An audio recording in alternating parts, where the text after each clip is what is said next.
What is culture and how do you engage your students in cultural topics? In this episode, we're looking at culture, but with a lens of seeing, hearing, and tasting so that culture comes alive for students in the classroom. Allison Perryman, a Spanish teacher in Virginia, joins me to talk us through how she uses the senses to engage students in the diversity of target language cultures. We also talk about why it's beneficial to honor our students' individual and lived experiences as they approach their language and culture learning. So let's jump in.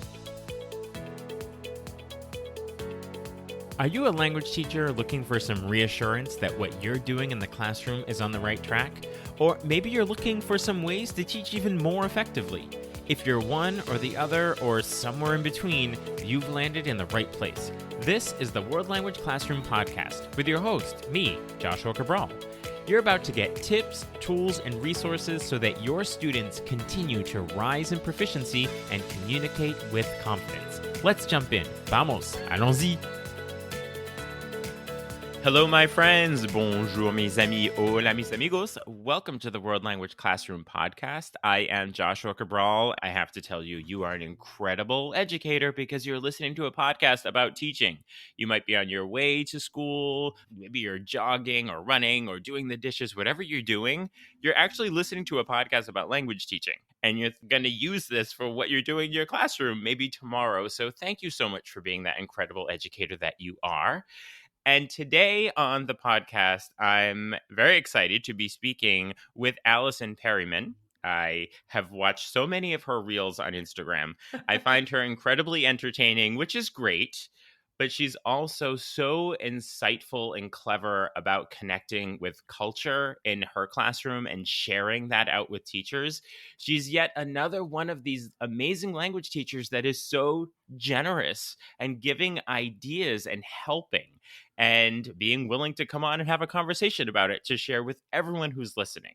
I'm very appreciative of that. So Allison is a Spanish teacher, and we're going to talk about her connection specifically to Spanish in just a bit, but just to give you the rundown, she's been teaching for about 11 years, and she is in Virginia. And she's currently teaching the middle school level. She's starting to really dip her toe into the world of conferences, which is so great for all of us, and podcasts now. And so you may have seen her at FLAVA, which is the Virginia Association, and also at Guatful, another one of our alphabet soup words. That is the association in Washington, D.C. So, Allison, welcome to the World Language Classroom Podcast. Thank you so much for having me. Yes. I'm so happy to be here. Yeah. So tell us about your connection with Spanish. It's so funny. Everyone always wants to know, how are you connected to Spanish? How did this happen? So my family is from South America and the Caribbean. My mom's family is from Guyana, which is a very little country in South America. We lived in Brooklyn, New York, in Little Puerto Rico. And Little Puerto Rico was a Spanish-speaking neighborhood, and they would send home the letters in Spanish. So I was surrounded by authentic realia. My friends spoke Spanish. I listened to 97.9, which was the radio station. Everything around me was in Spanish, and everyone thought that I was Puerto Rican or Dominican. And so I just blended in. Embraced it. I embraced it. Mm-hmm. And then later on, I had an aunt who told me that there was a family member who was adopted, et cetera, and that there were actually Cuban roots in my family. Mm-hmm. And so I came to find it out. I did the DNA swab and everything, and found out there was Spain.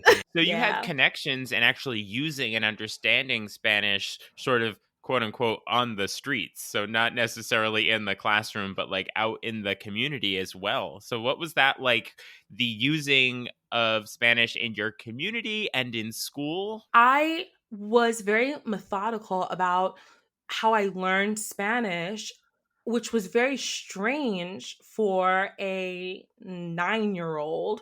I would sit down with my friends and I'd be like, okay, Selena came out with this song, Como la Flor, or whatever song it was. Mm-hmm. You need to sit down and rip it apart. And they'd be like, okay, I have the cassette tape right here. We can look at the lyric sheet and talk about it. That's how I was learning Spanish, through music and Mhm. through talking with them. And I'd go to the grocery store, to the bodega, and they would Mhm. count out the change for me, or they'd let me read the periódico, the newspaper, in Spanish with Mhm. them. It wasn't as if I were learning a different type of Spanish. It was learning authentic Spanish, Mhm. a living, breathing Spanish that Mhm. existed, that Mhm. really existed Mhm. outside of the textbook. Yeah.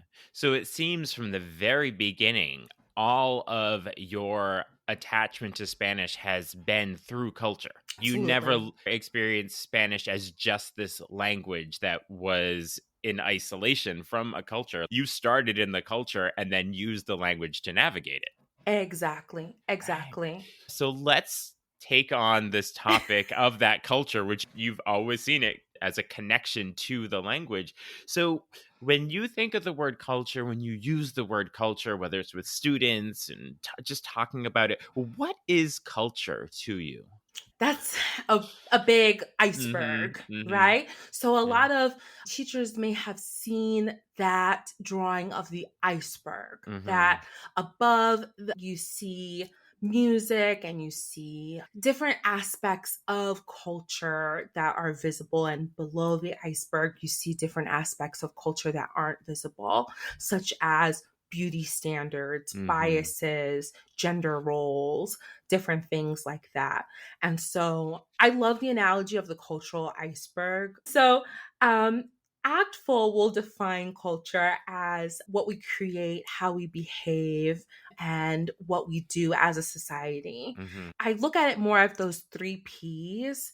According to Actful, the products, practices, and perspectives. And practices are the things that we do, the products are the things that we produce, and the perspectives are the ways that we think about things. And so I find that true culture in the classroom is by allowing our students to really look at how we think about things in another culture, how we do things in another culture, not so much what is produced in that culture. Because to me, you run the danger of cultural tourism, looking at what's shiny and nice from culture to culture.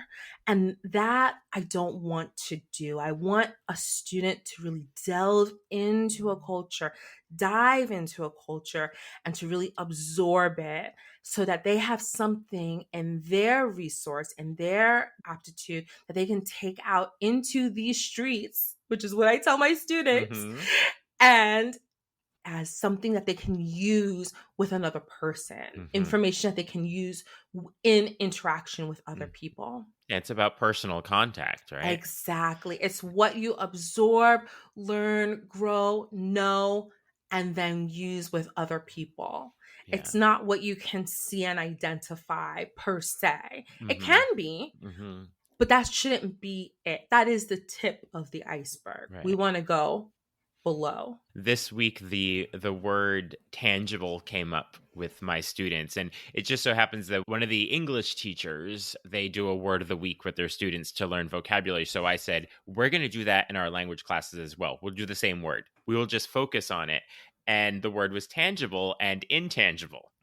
And so we ended up talking a lot about culture with that. When you were Mm, talking about the iceberg, that was what was coming to mind. And so we used it to unpack a little bit about culture. And there are those tangible parts of culture that you can see, which leads absolutely. to the cultural tourism. And then there's those intangible things, those perspectives that you don't really see. So that's really Absolutely. what it comes down to there. So let's talk about how you engage students in culture in your classroom. Why do you see it as necessary and probably ultimately just incredibly beneficial to talk about diversity in the language classroom when we're talking about culture? Because there's also that possibility of, so this is how they do it in Mexico, very monolithic, right? So when you're doing culture, whatever that even means in the classroom, how do you approach it from that perspective of the diversity of culture? Ah, this is such a beautiful, juicy question. Mhm. Oh, there's so much. First off, the most salient part I want to address that culture is not monolithic. When you're Mhm. talking about Latinos, Latinos are not monolithic. It's a beautiful mosaic. Mm. Even within each tile, there are little dots and little lines and little not imperfections. I don't want to say imperfections, but when you're talking about stones, that's how you like describe them, but Mhm. little differences within the stone itself. And so when you talk about a culture, you're never talking about something that is just one big piece. The beauty lies in its diversity. Mhm. I'm so passionate about this. I tell my students, someone who's from Cuba is going to have a totally different point of view from someone who is from Puerto Rico, even though Puerto Rico is technically part of the United States. It's a territory, but you're going to have two different perspectives on life. Within those countries, you're going to have different perspectives, whether you're rural or whether you're from the city. And then you're going to have a different perspective, whether you're male or female. And then your race is going to impact how you feel. And then your gender identity with respects to if you identify as non binary or if there's some other aspect to it. So there's just so many layers to Mhm. identity. What are some of the ways you go about that specifically with your students? You pointed out that you'll say that, well, in Cuba, they don't do it this way. In Puerto Rico, it might be that way. What are some of those tools or your go tos with students when you hear them make comments or Mm, in a way that says they're seeing culture as monolithic? Let's unpack a little bit like what that looks like when you're grappling with those issues with students. sure. When we're doing our Hispanic Heritage Month project, and students want to default to making tacos. All right, great. That's wonderful. All right. And they assume that every country makes tacos. Every country specializes in that. Every country, that's their thing. Okay, well, is that a fact? I find that I am always doing research. I have always been a research student. That's always been my specialty when I was in college, when I was in my master's program, and I feel like in order to do this work, I have to constantly do research in order to inform my students on what is accurate and what isn't accurate, and I have to teach them how to do research so that they can learn themselves what is and isn't accurate. Mhm. For our projects, we go on OWL, Purdue's website. They learn how to cite resources. They learn how to do everything in a very official way. And I love it because they have to learn how to research in order to learn what's true and what isn't true. Mhm. I'm making this assumption based on our interaction that you are sharing with your students that you're on that learning journey with them. So Yes. many times, I think when it comes to cultures, I don't know if I could do that cultural topic in my classroom because I'm not an expert on it.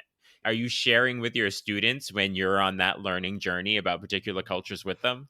Absolutely. See, I knew it. I knew it. Absolutely. My most recent research topic, shall we say, has been Indigenous peoples. Mhm. And I've been just dying to learn more and more and more and more about um, Indigenas and the role that they played in Latin America, and just as much as I can in order to help my students and to help just as many students as I can. Mhm. And I said in one of my reels or something, I don't know, that I messed up and I called the day off that we were going to have Columbus Day. I saw that reel. Yes. And my students were like, it's Indigenous Peoples Day. And I was like, you are so right. We are rebranding the day. Mhm. And so that's part of the learning journey, right? If I Mhm. were perfect, I would have said Indigenous Peoples Day. Mhm. But I'm learning too. You know what I really liked is I didn't see that reel. I saw your response to it where you owned it. You did a Ah, reel where you said In my last reel, I said Columbus Day, and you owned it with humility. And when I saw that, I said, this is a teacher that is going to connect with other teachers. You could have just erased the original one and make it look like you're this expert in culture. So I really appreciated that you did that. Thank you. I appreciate you appreciating that. Yeah. I have an 8-year-old daughter. Her name is Ava. Mhm. And I told her this the other day. I said, no one knows everything. If anyone ever tells you that, they are not telling the truth. Everyone is a forever learner. And my grandmother, Emily, told me that. She's a teacher. And she told me that. She told me, I will always learn, even until my last day. I'll always be a learner. Mhm.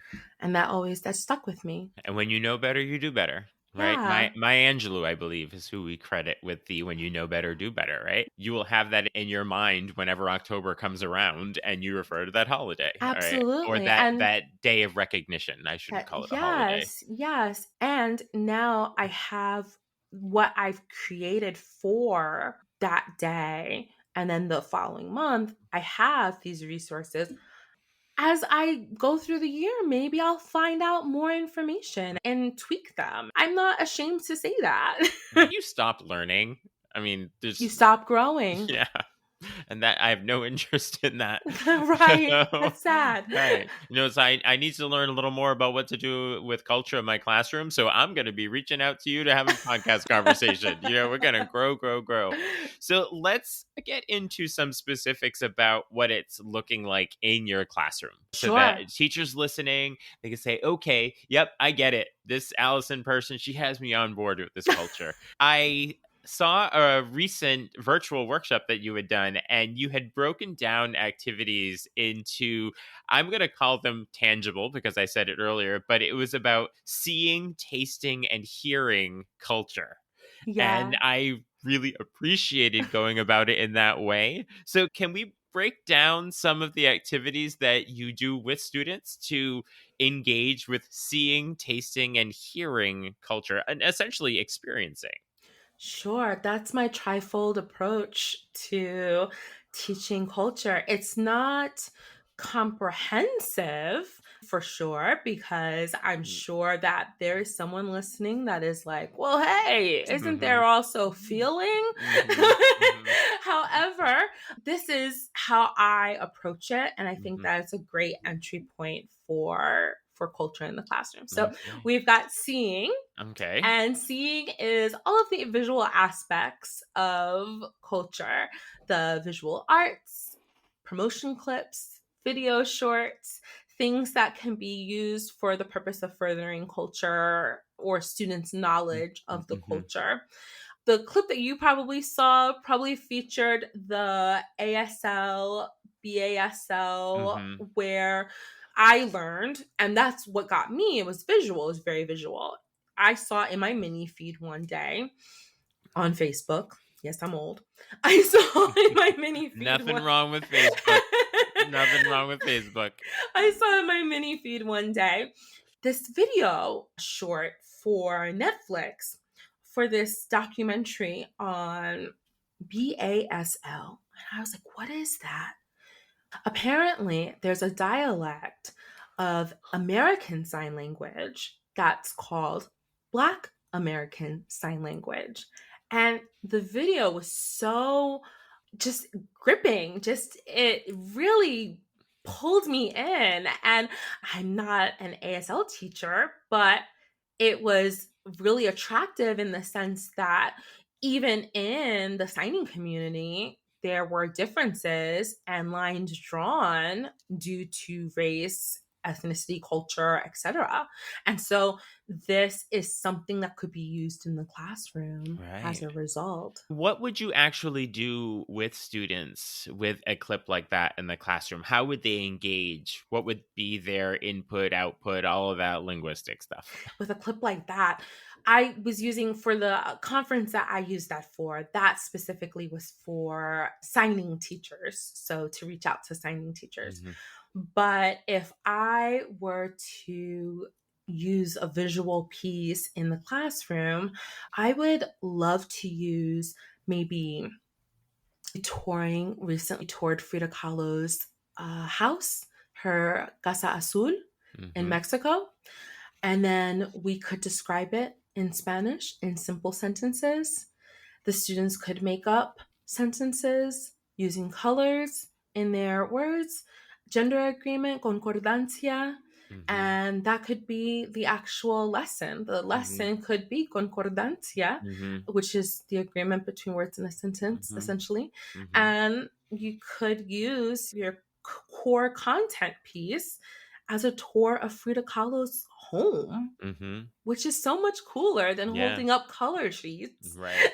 Mm-hmm. copy paper, which we've all been there, Mm-hmm. holding up copy paper Mm-hmm. and saying, ¿qué color? It's that idea of leading with culture, which I think is Leslie Grun who should be credited with that, but she Oh, often says, amazing. "Lead with culture," and you can then find that, yes, you will get to verb conjugations in there, you will get to Absolutely. adjective agreement, but lead with culture rather than starting with the agreements and then trying to find a clip where you can focus on that. That I think is nearly impossible to do in that direction, yet so many people do it. Absolutely. Absolutely. Yeah. And so the tasting Mhm. component Yep, yep. is next. So I really believe that tasting food is tasting a, a person's culture. So that sounds Mhm. so deep.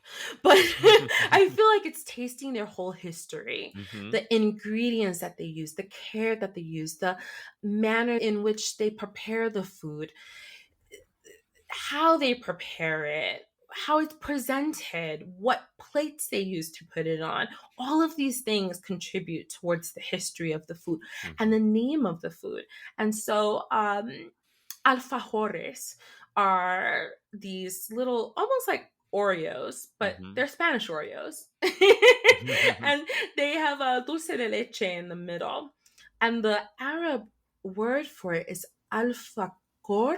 Alfacor is very close, it's very similar, Mhm. and it means luxurious. Mhm. And so, why would a Spanish treat have an Arab name? Well, we Mhm. know 700 Mhm. years of occupation, Right. 711 to 1492, Sevilla. We Mhm. know this whole history, but do our kids know? So Mhm. when they go to a restaurant and they order alfajores as something just as a treat, they'll know, they'll understand, there's an Arab Moorish past to Mhm. this treat. There's a teacher in my school. She's actually our dean of students, and I reference her all the time on social media. Her name is Khadijah, and we're sort of work besties. We're besties anyway, but she often comes into my classes and she loves food and she travels a lot. She spent a bit of time in West Africa, and so we were studying West African food. So she came in and she made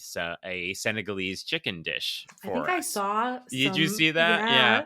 And we learned about like all the individual ingredients. And then you open it up so much more. It's not just like the ingredients and the history of it, but the idea of who is present for that meal, who is around the table. Is Yes. there a table? It's Yes. like you can take it all back from there. And Are there so, yeah, utensils? yes, yes, you lead with culture. And my problem with cultural units is I have to put an endpoint because I will Oh, just yeah. keep going. Oh my gosh. I'm glad that you mentioned that because, for example, the tasting, how that Mhm, might fit in mhm, is, again, the Hispanic Heritage Month project. Some students might bring food in. Students might bring in the alfajores and they'll eat it. And then I have a sizable Arab population in my school, and then they might notice, wait a second, this tastes like something my mom makes. mhm, And so that's the connection that we get in class, always, invariably. That's always what we get in class. mhm, But then, like you said, we always have to have a stop point. So I always just block off 2 weeks. mhm. I do the math. Every student gets this amount of time to present. And then I have the final feedback and the student Yeah. assessments. Yeah, because it's just always something new, and I'm like, okay, I'll do that next year. Okay, next year we're doing 3 weeks. We're doing 3 weeks on this next year, and then on and on. So when it comes to hearing, what are those activities looking like? That's my favorite one. Ooh, okay. I think they're all your favorite one. I think you've said that for every single one, but I'll let it go. Hearing is my favorite one. I was a flute player for about 2 decades. I played it at Carnegie Hall. I was really, really, really into the flute. And so I love music. I was a music minor. Music is my thing. So I opened class with music.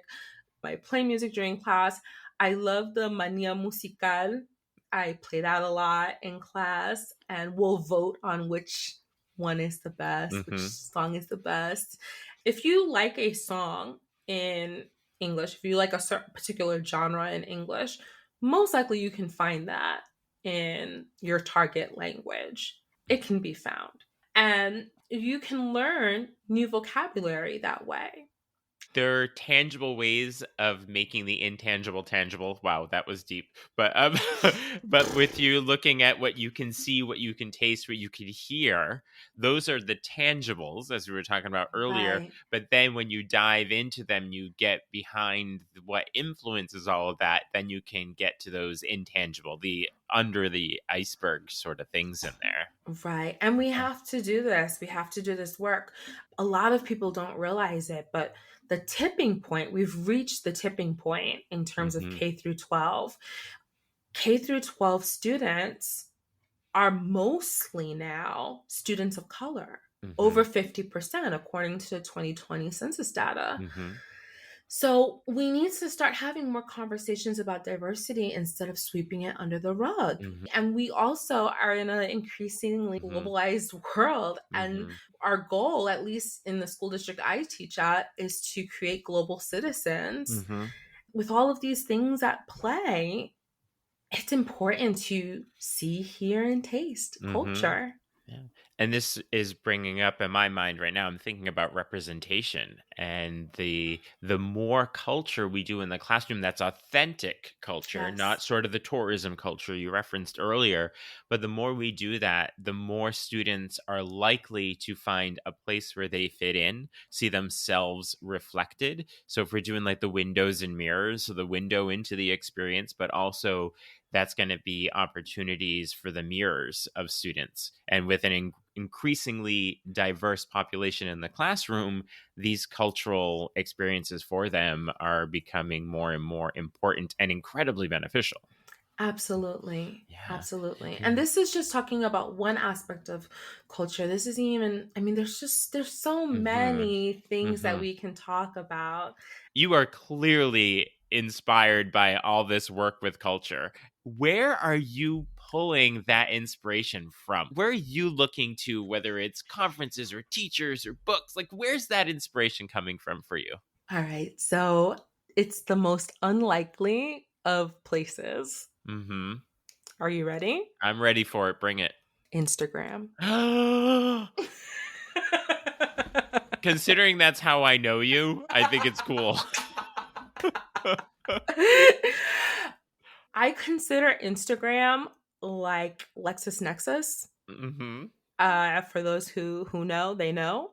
And Hmm. it's just so powerful capturing the way that people are. Now, people ham it up for the camera, of Hmm. course, but it's such a I don't know, it's a great tool. And then also if you follow accounts like Me Too or Pero Like, and they kind of have their thumb on the pulse of Hmm. what's pop culture and stuff. You can kind of keep on top of what's the cool song, what did Bad Bunny come out with, Hmm. what K-pop band performed with who. Oh, these two women from Pakistan are all over the place. It's just such a great resource for Yeah. research if you know how to use it for Right. research. Yeah, it's about finding those accounts that are Absolutely. authentic. So, what I recommend often is find someone that you trust, go to Yes. the cultural classroom, go to your Okay. account, right?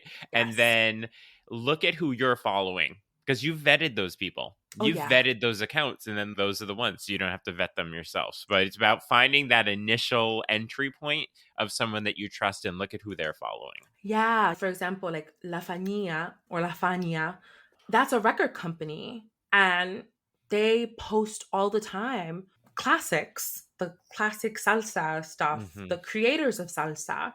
And so I'm always listening to what they Mm-hmm. post. So I posted something the other day that's related to them, El Periódico de Ayer by Héctor Lavoe. And that's one of my favorite songs. And they Mm-hmm. happened to post that the other day. Mm-hmm. And then you make And that connection. yeah, you make connections. You can use this stuff in the classroom. Right. Excellent. So now this is the point in our conversation where I like to pull the teacher curtain back a little bit. And we're going to get to know Allison a little better. Oh Okay. no. You Oh ready for my Lord. this or that questions? Okay, Okay. bring it on. It's funny that this is the first time we've spoken in person. We've done some virtual communication leading up to this, but I actually think I know the answers to all of these questions just based on Can our you conversation. Okay, it's funny, and I absolutely promise I did not change any of these. I chose these in advance because you're gonna think I changed some. can you notate which ones like your answers? Oh yes, Okay, all right. yes, And then yes, let's yes. go back Okay. and All all right. right, Okay. awesome. Ready? All right. So the first question is, are you more likely to listen to music or to play an instrument? I told you, right? And I have it written down. Look, you can see it right there on my sheet. Well, I don't know if this might surprise you. I'm more likely to listen to music. hmm Does that surprise you? No, I thought you would say that. I was very interested in the fact that you said you were a flute player and have spent a considerable part of your life playing the flute. So I knew this would be an interesting answer, but knowing all of your connection to culture, and I figured that the listening would come in. Yeah. Listening wins, yeah. Yeah. Okay. All right. The next one, restaurant food or eat at home or street food? I always feel like you're going to catch something from street foods. I'm so sorry. You probably picked that one, but I'm gonna go with restaurant food. Okay. I You did you think did you were pick going to street go food. for the street food. Yeah, Okay. yeah. Only because it tends to be a little more More authentic, authentic. right? Yeah. But one does need to be healthy and considering what they're eating to make sure they, how did you say it, don't catch something. And I'm not that person. Oh my god. This is so much fun. Yeah. Oh, It's funny, once we get to the this or that questions and we pull the teacher curtain back, it's like we could just have a good old time and just laugh about them. Okay, now the last one, mm. cats or dogs? I get sinus infections from Ah. cats, so I love dogs. I had a feeling that you would be partial one way or the other. Hmm. I didn't really know which way it would go. I was probably thinking dogs. So, I got the listen to music. I got that one right, even though you're a flute player. I got the street food wrong, but now thinking that you might catch something, I understand why. And I went for dogs on that one. So excellent there. So there are likely teachers listening to us right now who are going to want to follow you on Instagram. So what is your Instagram handle where they can find you and your website and every other way they can connect with you? So you guys can connect with me on Instagram. It's the Cultural Classroom, and there are no O's. So it's the Cultural Classroom. Mhm. And on YouTube, it's the Cultural Classroom. And my website is theculturalclassroom.blog. And I highly just suggest that everyone follow Allison on Instagram just because her reels are very entertaining and you learn something every time. So it's definitely worth watching there. So, Allison, before we say goodbye, which I'm very sad to do because this is a lot of fun, I was wondering if you could leave me and our listeners with some hearty advice about taking on this idea of culture in the classroom or diversity, whatever you think is going to be useful for teachers going into their classroom tomorrow. Do the work of incorporating culture in your curriculum. I know that your curriculum doesn't seem like it has the space for culture, but what you don't realize is that culture is the vehicle by which your students are going to learn what you want to teach them. Mhm. So do the work, weave it in, and you are going to see magnificent results. Thank you for that very much. And thank you for just being here this entire conversation. Your whole persona and your vibe is so much fun to spend time with and to be around. And what you offer, your insights and your suggestions are just pure gold for all teachers. So thank you so much for the opportunity to spend this time with you today. Well, thank you so much. This was just so awesome. I felt like I was just hanging out. Then that means we could do it again. What are your takeaways from that conversation with Allison Perryman? I know I'm looking at culture through a bit of a different lens with that focus on seeing and hearing and tasting. Be sure to check out the show notes to connect with Allison Perryman. You'll also see a link to sign up for Talking Points, my weekly email newsletter with tips and resources for language teaching. There are also links to get in touch with me if you'd like to work together, either in person in your school or remotely. I will talk to you soon. Bye for now. You've been listening to the World Language Classroom podcast. Be sure to follow or subscribe wherever you're listening so you don't miss a single episode.